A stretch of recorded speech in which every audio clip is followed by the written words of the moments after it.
Hey guys, Django Fett here, back with another list, and this is for the movies of 2022. Not a great year for movies, pretty decent to mediocre year if I have to be honest with you guys. However, there were some good ones, so this is my list for the, not in any particular order, the top 10 movies that I enjoyed for 2022. So the first one on my list is The Batman. Directed by Matt Reeves and starring Robert Pattinson as the Batman. This movie was awesome. It was packed with action and it was just a really fun ride and doesn't connect with any other bad DC project. It was its own thing and it worked. And Robert Pattinson was just, I knew going in that he would do a really good job, and it didn't shock me. He did a really great job as Batman. I think Christian Bale is my favorite Batman by far, and the Christopher Nolan Batman movies are amazing. They're the best thing ever. This movie still doesn't top it for me personally, but it's still a very good and solid movie, and definitely worth watching. Next one is Turning Red.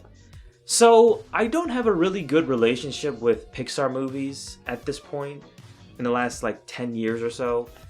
I don't know, they just haven't come out with really good movies in my personal opinion in quite some time. But this one was a surprise, and for it to come out on Disney Plus instead of theaters, they royally screwed this movie. Because this was a amazing movie. This was a really great movie just about a girl trying to discover herself, and people got up in arms about this movie. Really got up in arms about this. It still got pretty bad reviews, maybe from audiences. Just uptight, just assholes, pretty much. Parents of sorts. Honestly, there was nothing bad about this movie or controversial, just in my personal opinion. It was fine. It was implied, but there's nothing out where oh my god, this is the end of the world, this is bad. This was great. This was unique and different from anything Pixar has done, and a really unique take on something that usually is not something that is brought up at all and discussed, and they did a really good job with this movie. A really fun and interesting Pixar movie, and probably one of the best movies they've done in years. However, there is another project that I've been looking forward when it comes to Disney, another animated movie, and that is Zootopia 2. I've been waiting years for that one because I loved the first movie. That was probably the best animated movie in the last decade or so.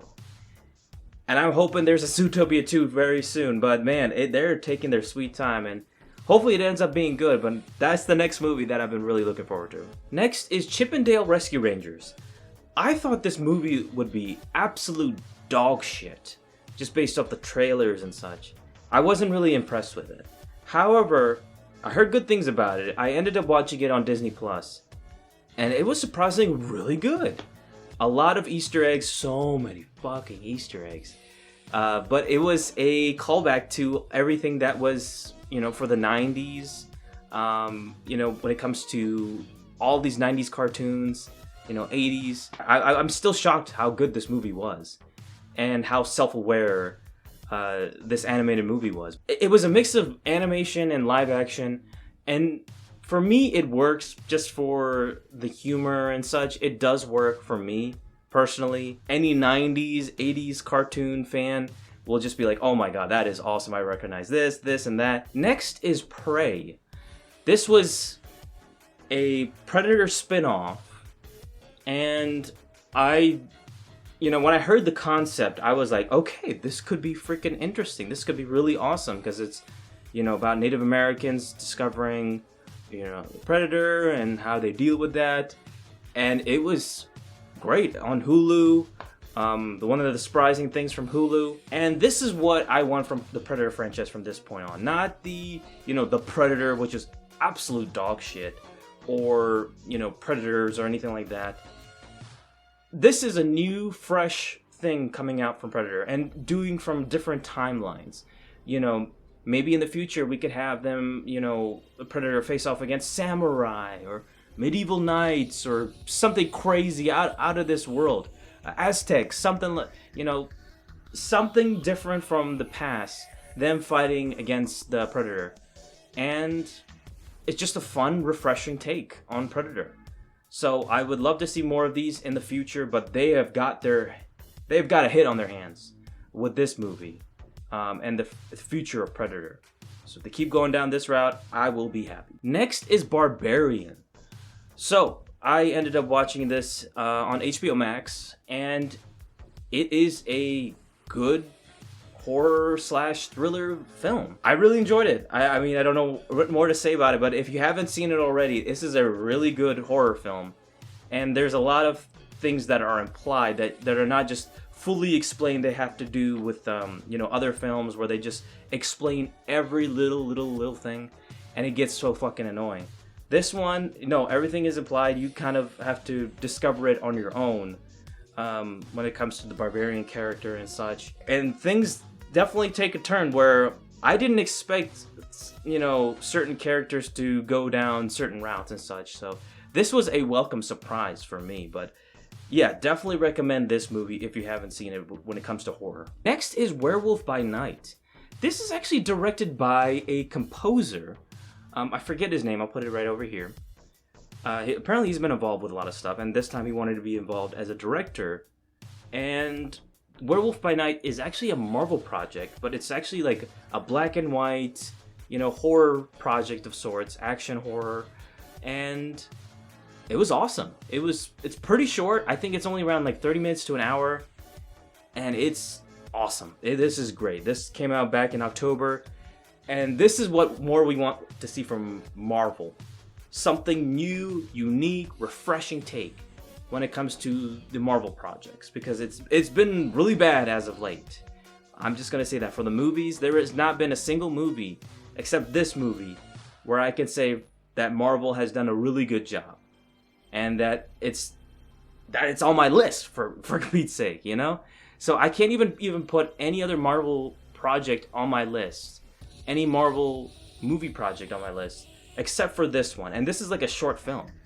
And this director put his heart and soul into this, and it really shows. It's really fun, and not so much on the horror side, but just really cool action horror thing. And it reminded me a lot of like the Van Helsing film with Hugh Jackman, which is really fun. But this one was more bloody and, a black and white, and they really capture the werewolf and the different horror characters really well in this. Definitely recommend it. If you haven't seen this, this is perfect for Halloween. Definitely check this out if you haven't already. Next is The Menu. So I always have to give my wife crap about this, but when she picks movies like she wants to see, unfortunately they don't end up really good.